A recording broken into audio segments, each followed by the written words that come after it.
Good evening, brothers, tourists, and ladies, to another episode of the Chapter House, the Old Glory Club's look into the men and chapters that make up the Old Glory Club. Joining us tonight is the Nathanael Greene Society of North Carolina. And representing the Nathanael Greene Society is Luke. How are you, Luke?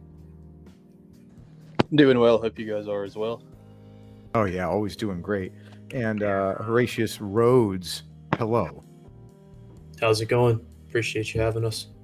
So many in the audience may know the Nathanael Greene Society for being S-tier shitposters and also having a wonderful podcast of their own that I believe is airing right now. So, you're going to have to choose which one you listen to. But these are the men themselves, the guys behind the portrait of Nathanael Greene saying hello every day. So it's good to have you guys on. My first experience with the Nathanael Greene Society was actually before you guys fully incorporated for the Hurricane Helene response. And really, it was you guys as a proto chapter that allowed the Old Glory Club to, kind of get involved in that in the first place. So, Mr. Rhodes, seeing as you were kind of instrumental in that, could you kind of elaborate on how the chapter was like? How did that affect the chapter? Getting our guys down there and starting this stuff up. How did it help you to build up what you guys have now? Yeah, so it really gave people the idea that this is serious, and we do things. Beforehand we were just sort of coalescing together in a unofficial chat and trying to figure things out, and then the Hurricane Helene incident hit. We sort of put the response together initially, and then a lot of guys looked at that and sort of realized that this is a serious organization. They're intending to do things, and then after I got back, we not too long after that officially chartered, I believe same month, sometime in early October, mid-October, and we kind of got the ball rolling from there. Well, that's great. That's a big part of why the chapter house exists in the first place, is to kind of get people to understand that what the Old Glory Club is it's not just a social club. It's not just for drinking. It's for actually getting out and helping the community. And the Nathanael Greene Society in proto really gave us the opportunity to test our mettle on that. Luke, were you a part of this whole thing, or I know that you're the president of the chapter, is this correct? Yes. So I had sort of come on the scene, as in like gotten into the chat and everything sort of right as all of this was happening. I was unfortunately not able to make it out that way at the time, but I was around when all that was coming together, and like Horatius said, it really did solidify the need for mutual aid. We even had guys in the chat at the time. I know at least one guy who lived out there, and so it sort of pressed not just the need for kind of broad community service, but also even the more direct mutual aid thing became very real very quickly. Yeah, I think a lot of us were kind of taken aback by just how badly the previous administration dealt with the disaster, which in hindsight wasn't, I personally believe, was intentional, but that's neither here nor there.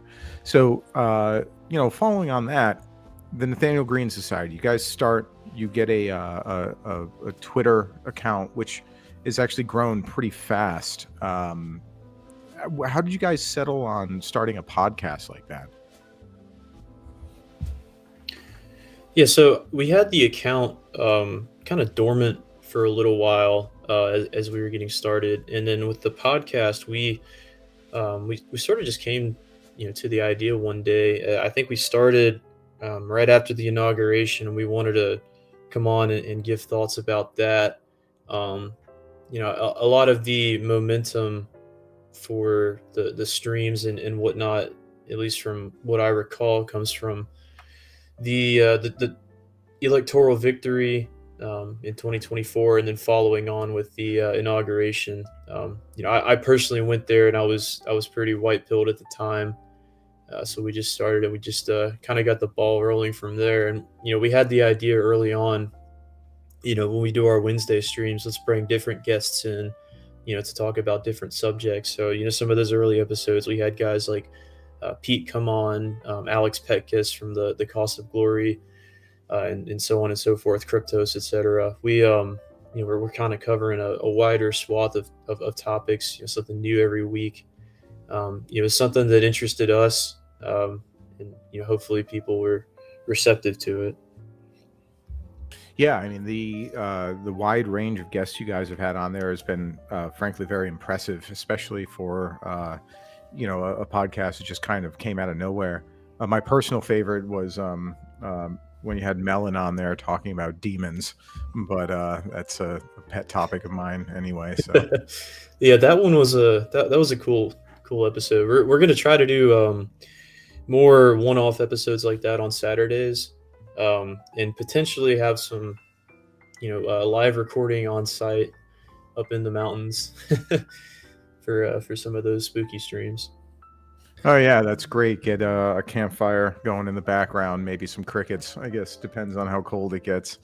But actually, going back to the hurricane response, have you guys has the Nathanael Greene Society kind of been keeping an eye on how recovery efforts have been going? Because I am curious, but who better to ask than the people that are in the state?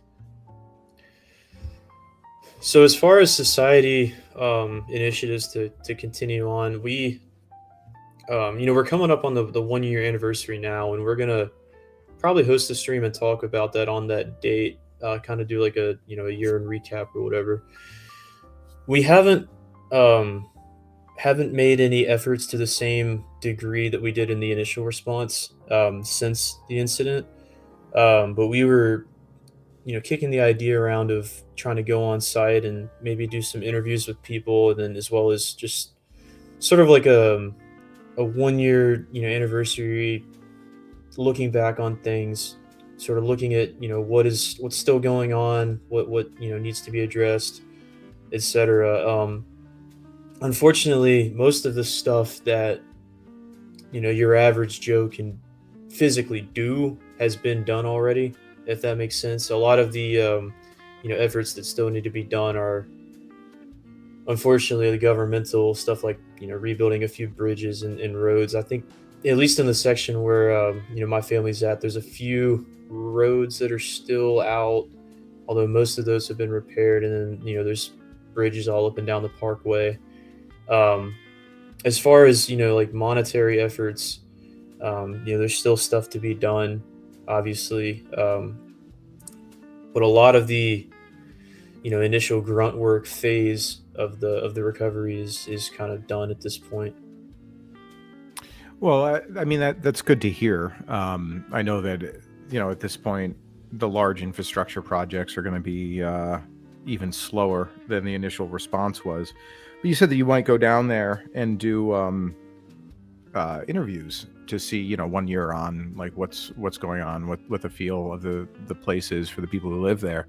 And I 100% support that. I would watch the hell out of that. So please do.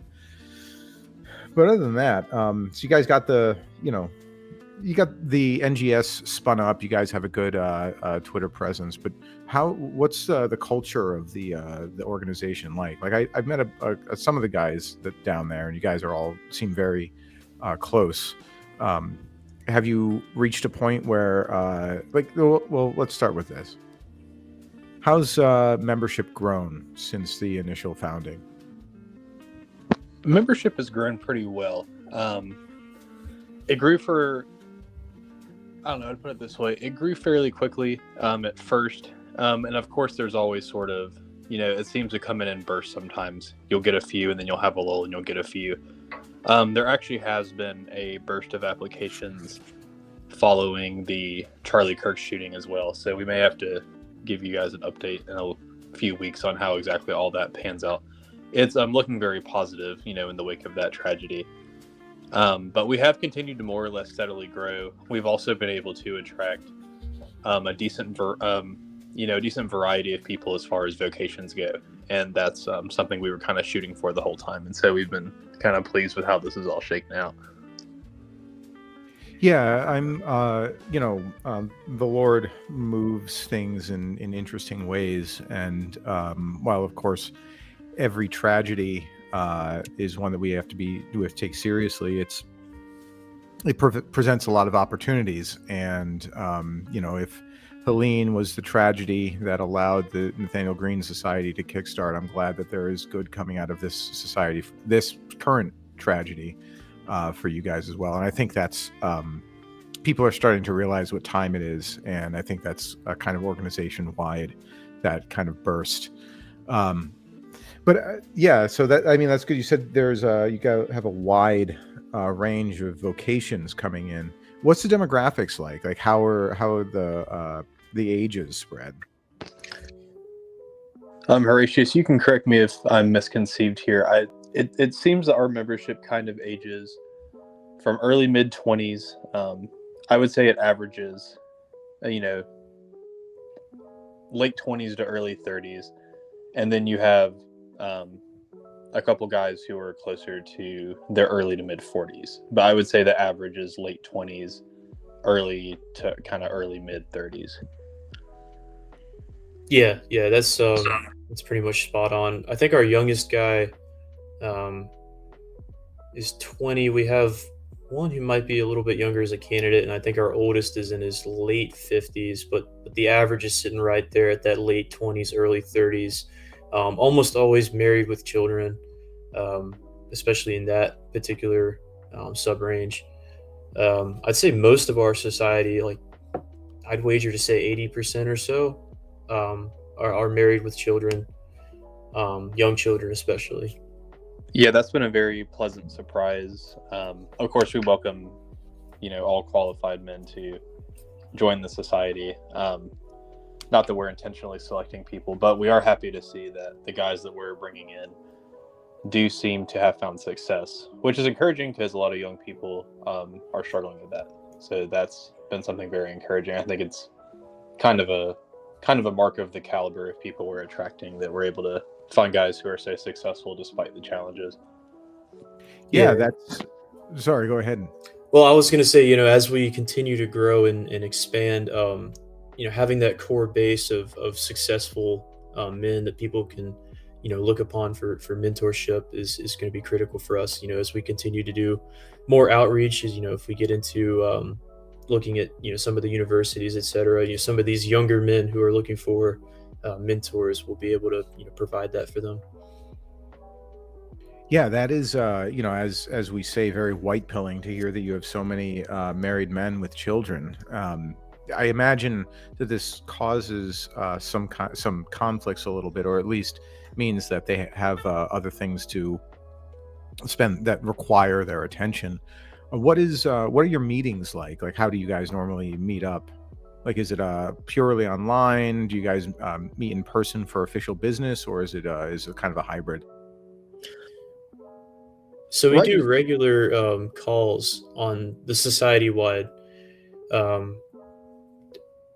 With the nature of how spread out North Carolina is, we sort of have to reserve our regular society-wide meetings to being online. But that being said, we do meet as a society in person. We try to meet quarterly, bringing everyone from the whole state, and then we have like a regional subdivision laid out that we can get into later. But we have different regions that meet up at different schedules and different venues, and that we've seen a lot of success with that. Yeah, that's great. I mean, this is something I said last week, and I'm sure I'm going to be saying long into the future, but a lot of the states in the United States are quite large geographically, and North Carolina is no exception to that. So obviously this proves to be a hurdle that is a little bit difficult to get over for a lot of our chapters.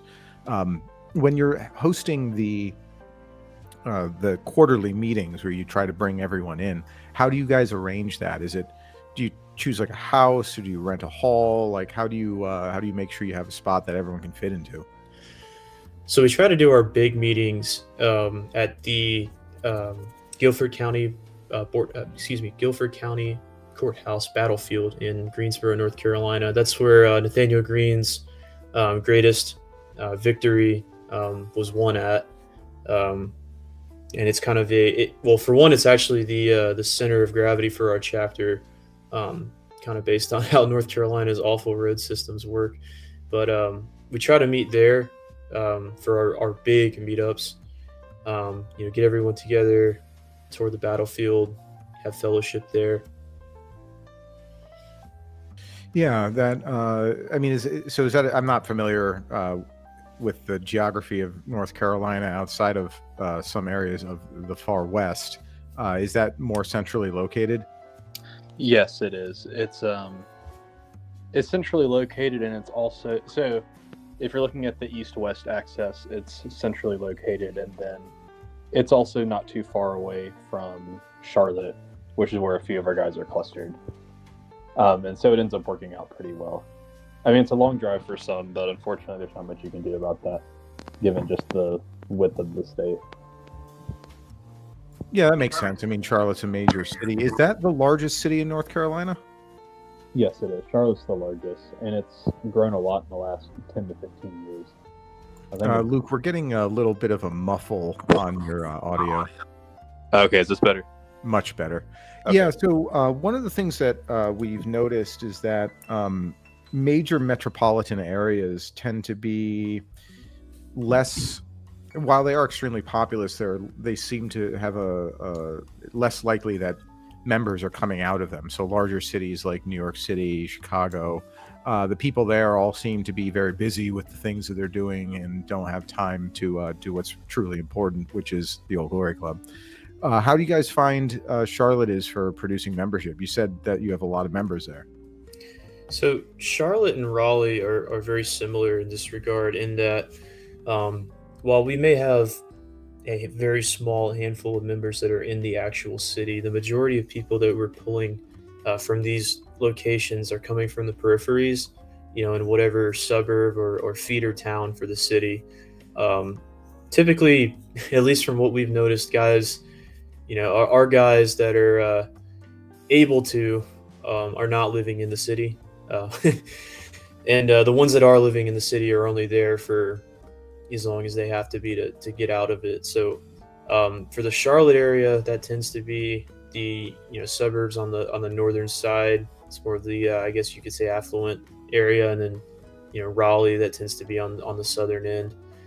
Generally pretty similar stories all around with that, with the exception being any university students. In North Carolina, the universities are clustered around what we call the triangle, the Raleigh, Durham, and Chapel Hill area. So those guys are going to be in the towns, in the cities itself. So you'd actually mentioned, I guess there were two questions off of this. You mentioned getting some of the younger guys out of the universities, and the Old Glory Club, we kind of pride ourselves on trying to get the cream of the crop, and not just the thick, rich ones.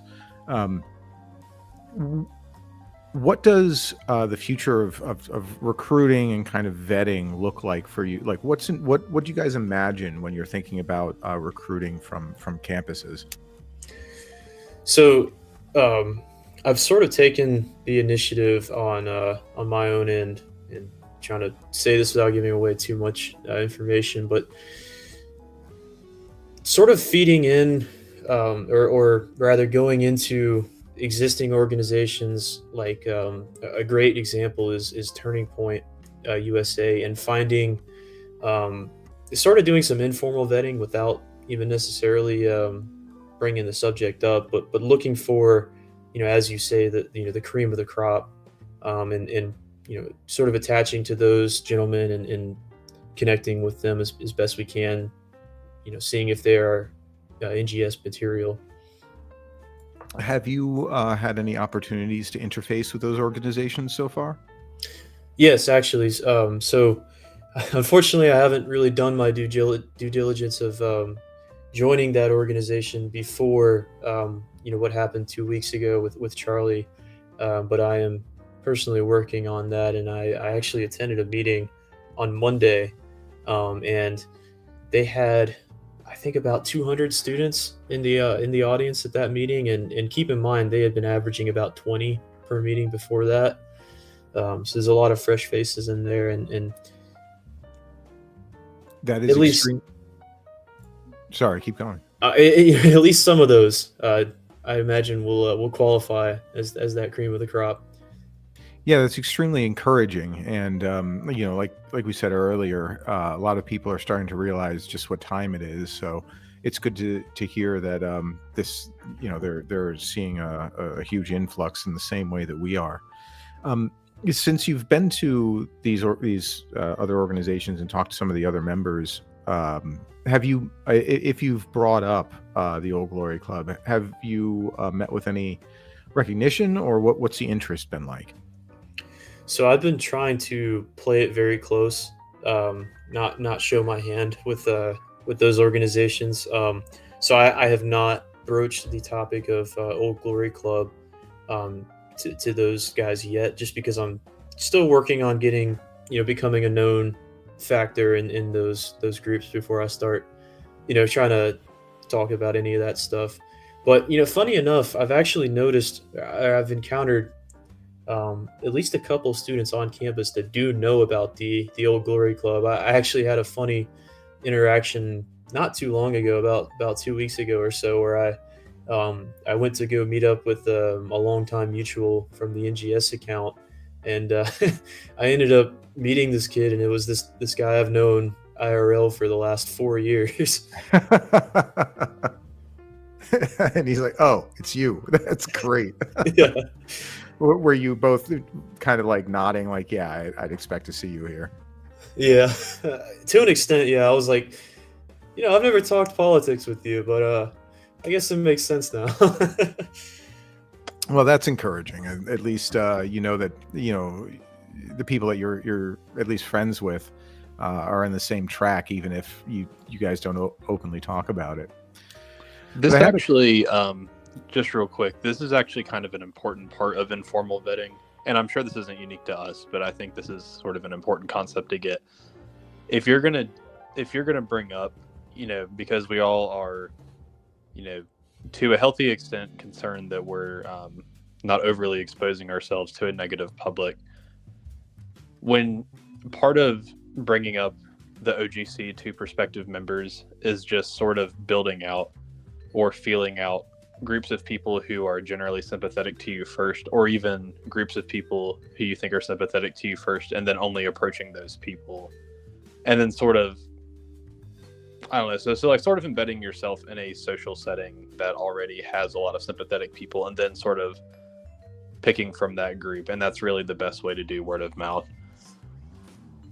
Yeah, that is an important tactic, and I'm glad you brought this up, because I would like to hear a little bit more about how you do kind of a pre-vetting. So I imagine a lot of things are kind of vibes based, but what are some of the things that you look for when you're trying to like kind of feel out somebody to see if they're kind of our guys? Well, I know in my case, sometimes you will see controversial issues that, people online and right-wing circles are very accustomed to, but sometimes you'll see these questions break into, I guess, more in real life circles, and or like even on more normal social media sides that you don't ever talk politics on. You're kind of just there for social reasons, and you sort of see how different people respond to those questions when they're raised in those sort of neutral environments. And that's honestly that's the way that I've always been able to reach out to people, is seeing how they respond in those situations first, and then depending on their reaction there, I can sort of see whether it might be wise to broach the subject to them. So I mean, like, that's the basic. Like, you have to have access to real life social groups where you're able to sort of test out or see these questions being kind of tested out, and then based off how they react to, you can kind of just move from there. yeah, you got to get out on the ground and press flesh. So when you say like these questions come up, you mean like you're in this social environment and they come up organically? Somebody else will mention it, or do you mean that like you'll sometimes go fishing? So a little bit of both. It's mostly a matter of discretion. If it's someone that you've known for a while and you trust, you can kind of bring it up yourself. If it's a group where you've got people in there who, I mean, like, maybe you've known them for a while, but you've never talked about these sorts of things before. Sometimes it's more helpful to just wait. And, you know, with the way news goes now, you know, so for example, that poor woman who was killed in Charlotte recently is kind of a good example of that. When that sort of news event breaks, it's going to raise some uncomfortable questions. And it's a good opportunity for you to sort of see which way people are kind of leaning as a result of those sorts of things. But then again, if it's someone that you know a little bit more, it's safe to press them as long as you don't think there's any risk of them freaking out and trying to get you in trouble. But honestly, doing that face-to-face stuff is the most effective way to find new prospects for these sorts of things. Yeah, a lot of us came together online first, and it is very important to remember that the reason this organization started in the first place was to take things offline and kind of, you know, make these things real, because there's no better way to build brotherhood than to you know, go out and do stuff together. Horatius, has this kind of been your approach as well, or is it like it depends on the social scene that you're in, I'm sure, but I forgive me if you don't want to mention this, are you currently a student?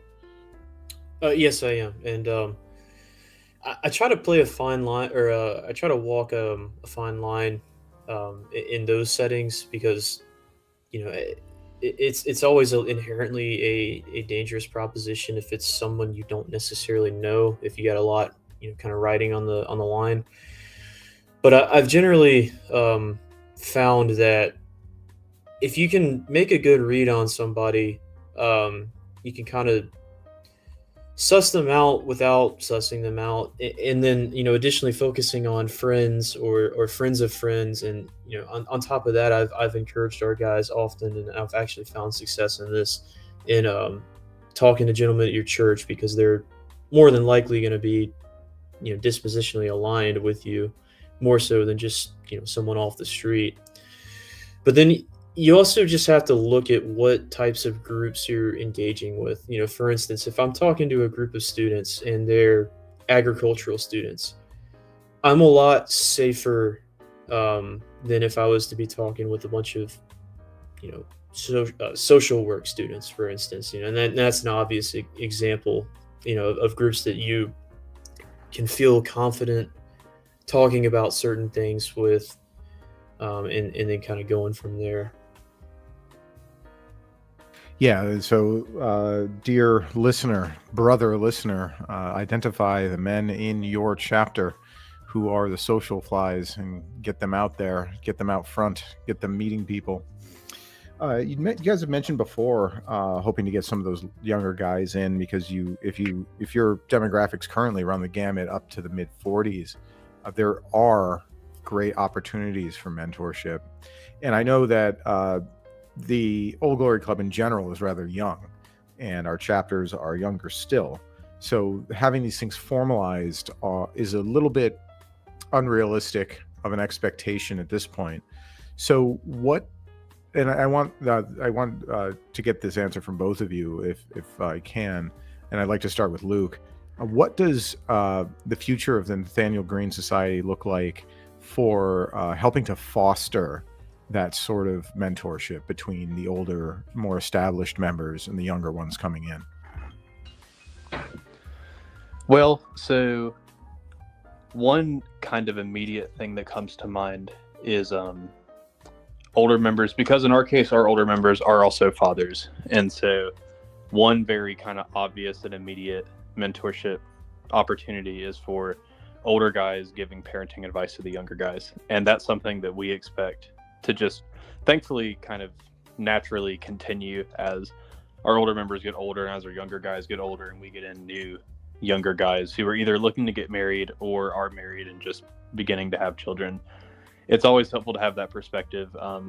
You know, when you've got, you know, small kids, it's nice to hear, you know, the perspective of a guy who has, you know, teenage children. You know, they can give you a whole different perspective than you would ever expect from peers your own age. Because when you're talking about, you know, everyone kind of giving each other advice and they've all got kids of the same age, that's fine, but there's going to be a lot of stuff you're missing. And so that's kind of immediate. The other thing that the older members can do, and this is something that can even just be done in online situations, is the older guys are really good at setting a little bit more of a mature tone in online conversation.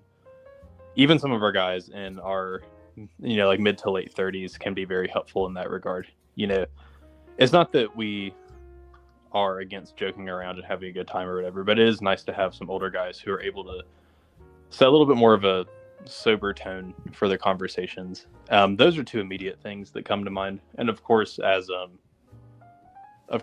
opportunity arises, I'm sure there's going to be some room for vocational expertise and things as well. You know, like one practical example too is as we keep doing streams and we can get some of these younger guys to help us, even with the streams, you know, like we have our secretary who's really good at that stuff, and he's a little bit older and he has a wealth of information that he can pass on, and he's learning stuff and he can teach the younger guys stuff as we kind of get them onboarded into that. And that's just one example. There's plenty of ways that can play out, not just within club activities, but outside them too.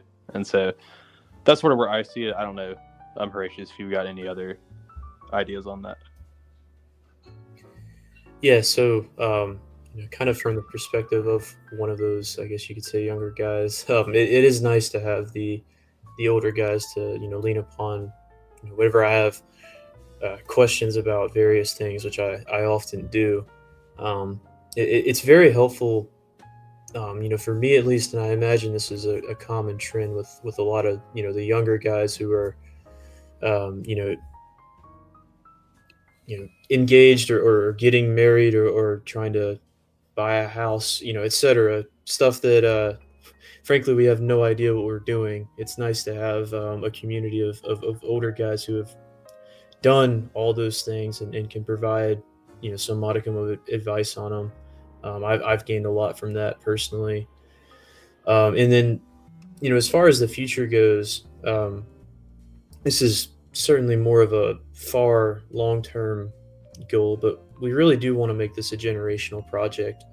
I would love to, you know, one day be able to induct my own sons into this organization. And, you know, maybe there are 3 or 4 generations of leadership down the line, but potentially to see them, you know, in leadership positions within the organization.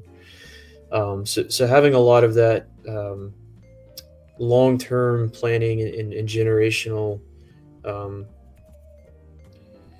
you know, striving for making this a long-term project is a huge goal of mine. And I think with the age range that we have, we're sort of able to build the generational project in without having to necessarily wait for it to naturally build in. You know, we've got our older guys already, so that as they, you know, continue to age and our current younger guys end up taking their spots, we'll be able to, you know, bring the next generation in and sort of continue the cycle.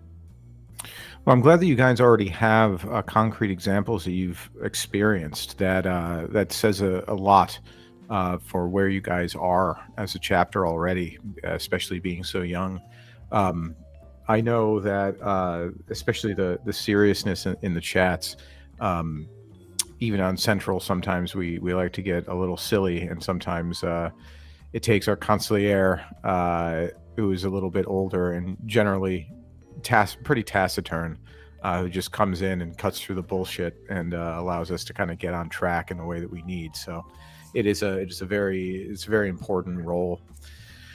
You also mentioned, a generational project. Amen to that. That's there's not much more to say about that.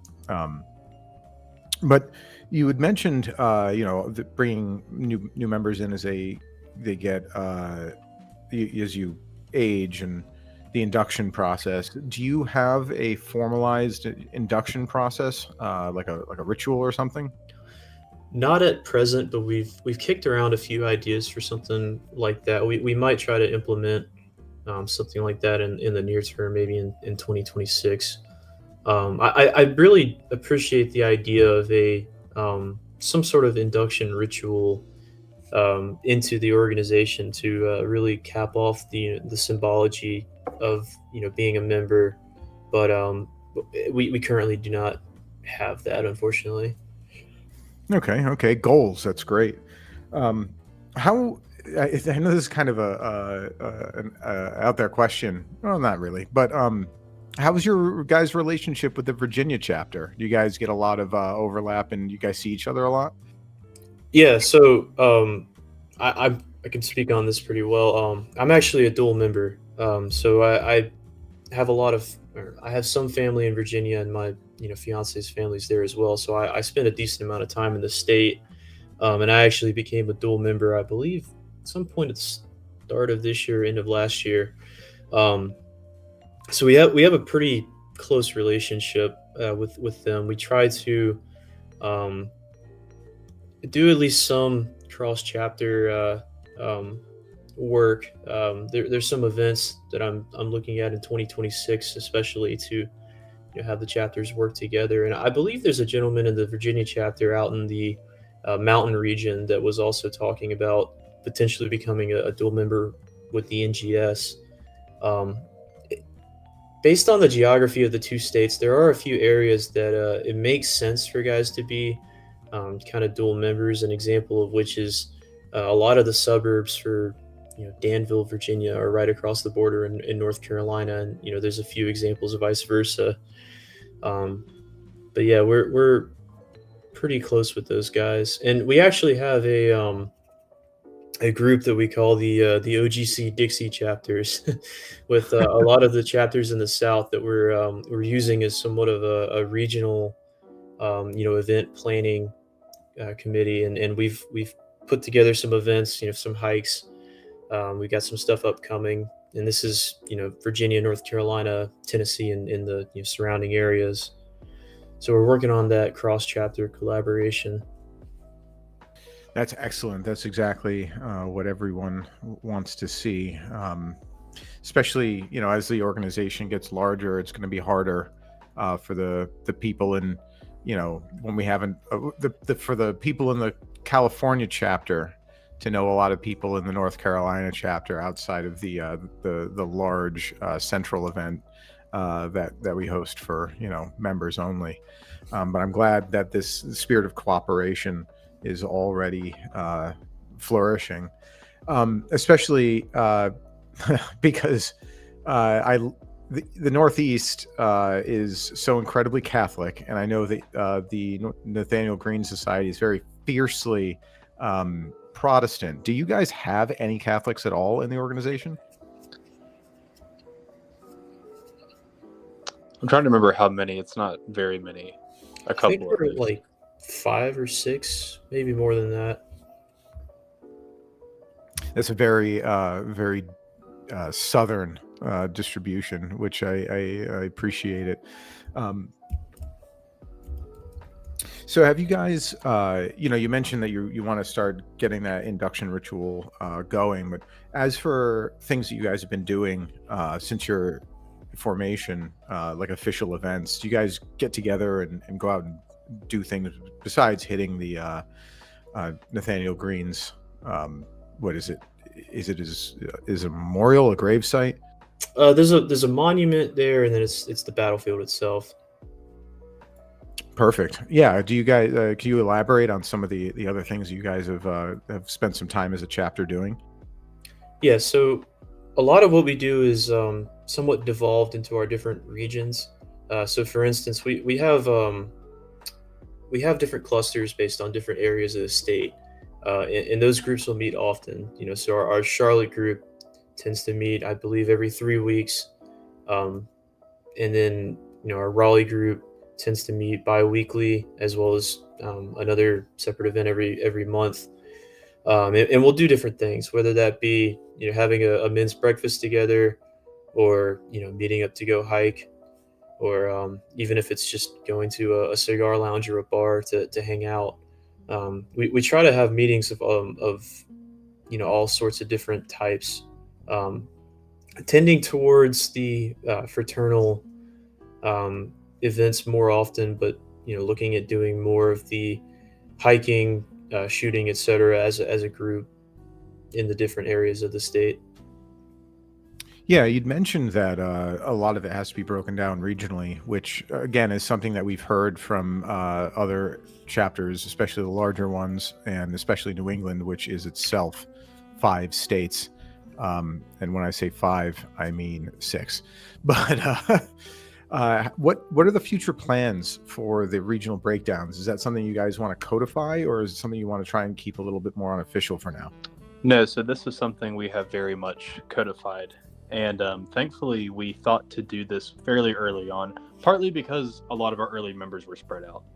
So, we had guys, like even from the very beginning, we had a range of up to 4 hours, if not more, between some of our members. And so we knew, especially as we had ambition to grow all these regions, not just, the Piedmont or anything, that we were going to have some sort of structured process in place to handle this. The way that we do this is we have the 5-man committee, which is standard, 4 to 5, and this is standard across all of the different state chapters, obviously. But we also decided to institute a sort of lower house of governance, and this is made up of regional delegates. So we basically form different regions based off of how many members we have clustered together, and if there's a sufficient number clustered together, they have a delegate that they that's responsible for sort of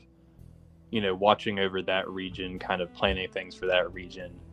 And then all those delegates are in a separate chat that the interfaces more directly with the officers themselves, and those guys get included in leadership decisions. So still primary decision making is with the 5 leaders, but these guys they're encouraged to have a say in what we do. They're allowed to propose changes kind of formally.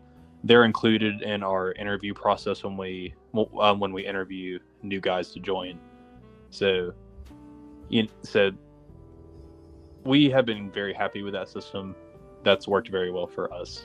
And we would encourage all the chapters at some point, especially if they continue to bring in guys from all over their states or regions, to have, even if it's not exactly like ours, to have something formal. It kind of just helps people on the fringes feel like they're not forgotten, which is kind of easy to do if you've got guys who are, more than an hour and a half or 2 hours away from the center of gravity, so to speak. Yeah, it's a brilliant system, and extraordinarily American, which is based. And I know that a lot of our listeners are going to take, that as a good piece of advice.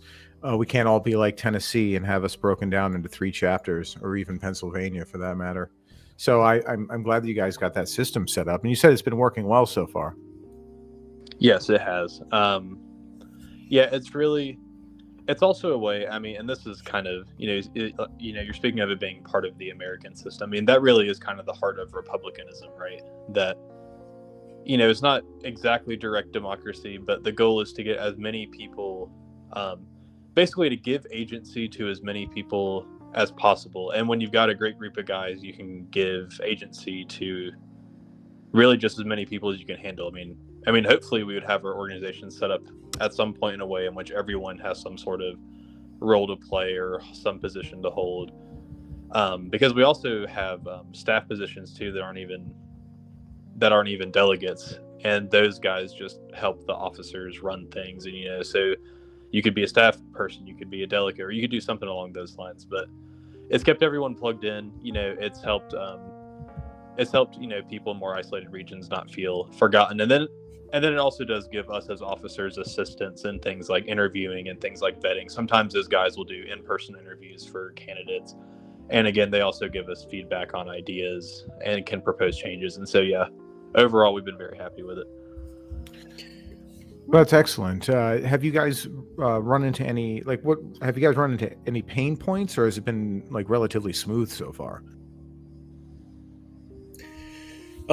It's been smooth for the most part. Typically, whenever we run into an issue, it's almost always solvable, right? So when we're talking about tasks, if any of the officers gets overwhelmed on a particular task, we'll subdivide that position, right? So we, in addition to our delegate system, we have we built out what is relatively similar to a military staff shop system. So if anyone is familiar with a battalion or a brigade shop or staff system, you subdivide tasks into different shops, right? So for instance, if our secretary gets overwhelmed in any particular part of the administrative job, we'll bring in an additional administrative assistant. We'll cut up tasks. You handle scheduling for the streams, you handle answering the emails, so on and so forth. And that goes for really everything. We try our hardest to make everything solvable, and typically, at least, it is. It's an issue that is almost always solved by bringing in more guys and subdividing tasks. Making more people do more things, and people are almost always receptive to that. Guys want something to do. So if you give them something to do and it jives with their personality and what they're there to do, it's excellent. And people are very receptive to that. That's great. I know that there are going to be some people listening who would like to get more information on how you guys structured that. Where should they reach out to you to get in contact besides the officers chat? Yeah, so just DM us on Twitter or send us an email. We're typically most responsive through email. If anyone has any questions on how we divide up the delegates, or how we do the staff shops, just let us know. It's pretty intuitive, but if you're not familiar necessarily with how those structures work, it can take a little bit of time. So this next question is one that please feel free to decline to answer if it's not something you wish to disclose. We at Central, this is for the benefit of the listener who may not know, we do not keep official roles of the chapter membership. So unless you are the founding five, we do not know you. So if you guys are comfortable with answering this question, about how many members do you guys have at this point? So we're sitting currently in the mid 40s, and that'll probably grow by Luke, about 25% once we finish processing this current batch. Yeah, I wouldn't be surprised. We have a pretty decent backlog of guys that we're working through right now. Yeah, I wouldn't be surprised if we more than double by the end of the year.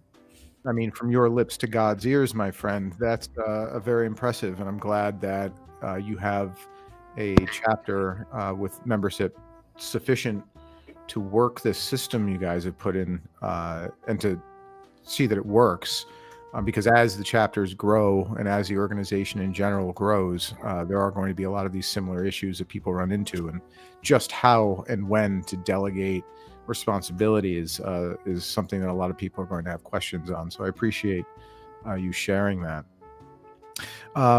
Right now, I'd like to turn over to the super chats, of which there is one. Mr. Paul Fahrenheit for $1.99. He wants to kill us on that 1 cent. Met an ex-girlfriend because she saw me log into Paul F and knew. Well, based, but of course the question is, where does one meet women who would know that sort of thing? I'm interested to know. I guess I'll have to ask him privately on that one. So thank you, Mr. Fahrenheit. But yeah, so guys, the Nathanael Greene Society is a shining example of organization and forward thinkingness that we should all be emulating. I'd like to hear from each of you about what are what is the thing, the hurdle that was the most difficult to get over, Luke, as you were kind of coalescing this organization.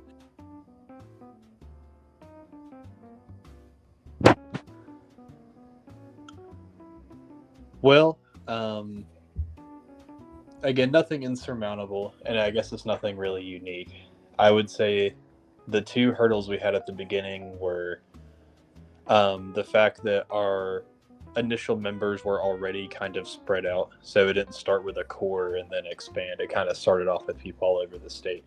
That's a good and a bad thing. The challenge of it was trying to do initial planning with people who were so far apart. Thankfully, we had guys who were willing to cooperate and drive. It ended up being fine, but that's an issue that's sort of been ongoing, and that's just, again, something we'll scale out over time. The other thing is because we knew we wanted to kind of have a robust sort of set of governing documents at the very beginning, it took us longer than we expected to actually get these documents finalized because they were kind of complex. They ended up being good and it was worth the time, but there was a little bit of a limbo period where we sort of had unratified bylaws. And again, everyone was cool about it and it worked out. But for someone who is starting a chapter now, I would recommend being a little bit, I mean, like, don't rush it, but maybe try to be a little bit quicker about ratifying that stuff. It can be a little confusing if you don't do that pretty On quickly. that, would that be something you'd be willing to share with other chapters as they are incorporated? Yes, in fact, that's something that we had talked about from the very beginning, that if our system worked, and we were pretty confident that it would, we were more than happy to talk to other chapters and sort of give them pointers. I mean, send them copies of the bylaws themselves so they could kind of copy what they wanted to copy out of it. Yeah, now that we've got it, we're happy to share it. And yeah, I mean, I think that's just that's something all the chapters could do. If they find something that works, please, like, let us know.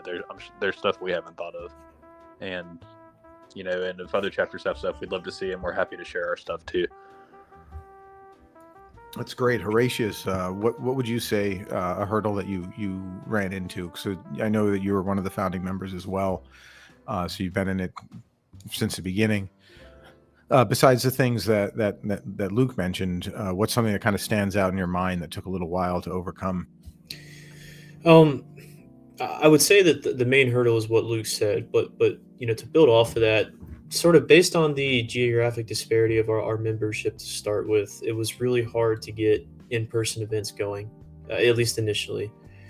So that took us a while, and it was kind of a growing pain for us. We've sort of grown out of that now. We're having a pretty good stream of events in person across the state at different levels, but we had our first big meetup at the battlefield last November, and then it was sort of it was a while before we were able to get a consistent and regular series of in-person meetings, and that's mostly just a byproduct of the geographic distances. It's just a big state that we're dealing with, and we have guys literally on opposite tips of the state that are like 500 miles apart. But then additionally, just with the demographics that we're working with, we have on the younger end of guys, we have students who are obviously occupied with their schoolwork, and then for the most part, we have fathers with children. And as anyone who is a father knows, that is your time, and it's kind of hard to budget time based off of that. So I would say, especially if you're spread out, if you're starting a chapter in a spread out location, you're going to have to deal with that. And the only way to deal with it is to just sort of force the issue.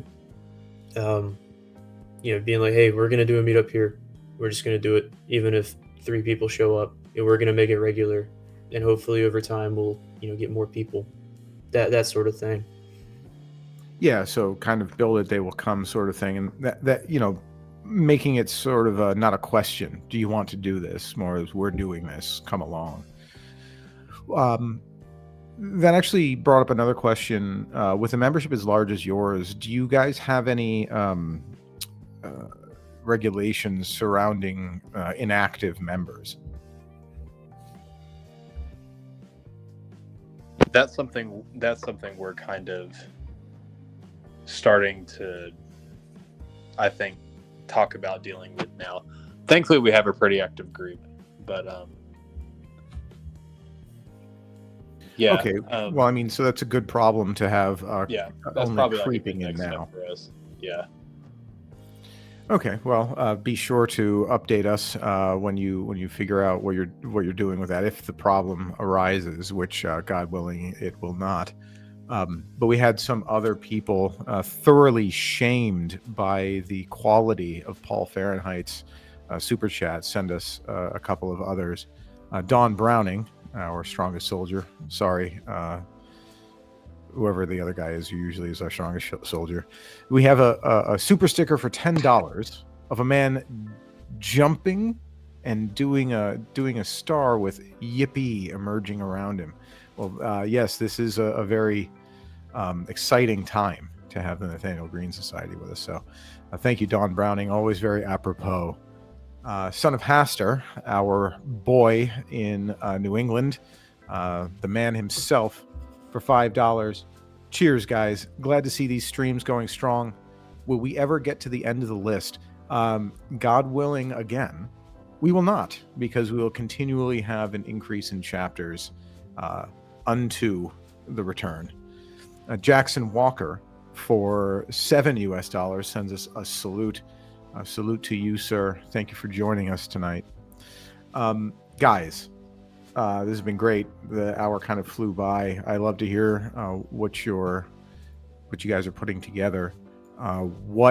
Just real quick, the future plans that you're excited about, the things that you're excited about implementing.